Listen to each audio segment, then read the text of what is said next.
Hey there, Altenew friends, it's Jaycee, and I'm so excited to see you here for another perfect pairing. Let's use the new Cozy Creatures stamp release to make two simple and modern scene cards. I'll divulge my secrets to making beautiful and dimensional scenes. Keep watching to find out what they are.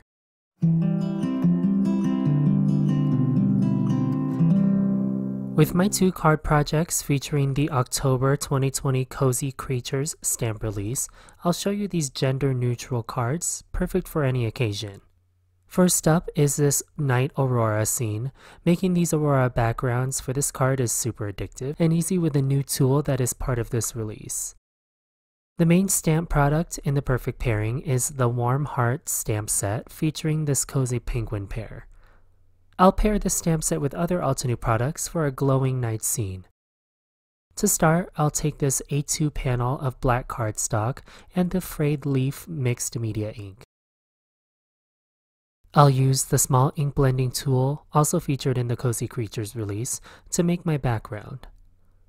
I'll take this scrap piece of paper as my mask and essentially make these vertical lines of varying heights across my cardstock panel.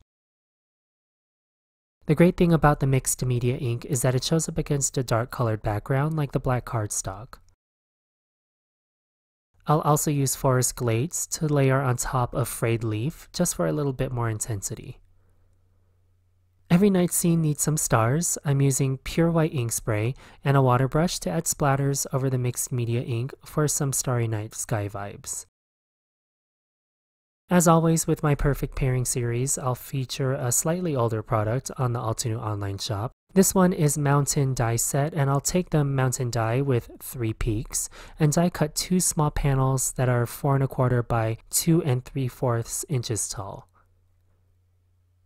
I'll simultaneously run both pieces of paper through my mini blossom die cutting machine and glue both mountains for a stacked die cut. My secret to a successful scene is some varying paper height, so for my first layer, I'm stacking these die cuts. I'll glue these mountains over my aurora sky and take the ink that remains on my small ink blending brush to act as if the mountains are being illuminated by the aurora above. Doing this helped my mountains not look so flat. I did the same thing with this black die cut panel using the mountains die set, but this time with a few of the trees. Adding some dimensional foam is going to help make the scene more lifelike, so I'm adding some behind this mountain panel. Now I'll add the penguin image from Warm Heart stamp set. To do this, I first stamped the main image on some black cardstock using Frayed leaf mixed media ink. While the ink is still wet, I'll apply a clear embossing powder and heat set it with my heat tool. This is going to help the penguins match the background and make them a little shiny. There is a coordinating die for Warm Heart stamp set, but I don't have it, so I'll quickly cut out the image. I'm taking the remnant ink on my ink blending brush and making this small horizontal halo on my most foreground mountain. This is what the penguins will stand on. Like the mountains, adding in a little bit of color to their high parts, like the tops of their head, will give the illusion that they are being illuminated by the aurora.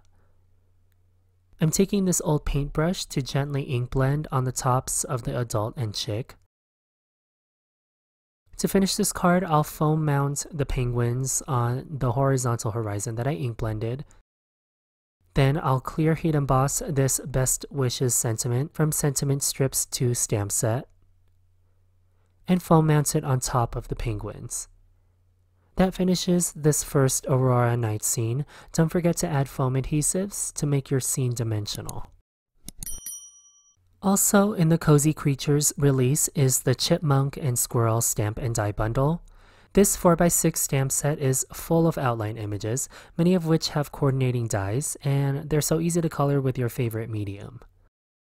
For this watercolor scene, I'll need the stamp set, of course, a panel of watercolor paper. I'm using the A2 loose watercolor sheets from Altenew since it's super smooth for stamping. And I'll use Obsidian pigment ink to stamp my images. However, before I do any stamping, I'll use the A2 alignment grid on my Altenew cutting mat to first plan the placement of my images when die cut. I want to show you that your critter scenes don't have to span the entire card front. I find that grouping images into a focal point or within a shape is even more dynamic than having a scene spread out. I'll take these 5 images and stamp them on a panel of watercolor paper with Obsidian pigment ink. While that's drying, I'll gather my materials for watercoloring. I'll use the 36 watercolor pan set, a number 4 round brush and a paper towel, and a cup of water. I'll zoom in here and let you enjoy the watercolor process. I'll see you in a bit.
Watercoloring these images took me about 30 minutes.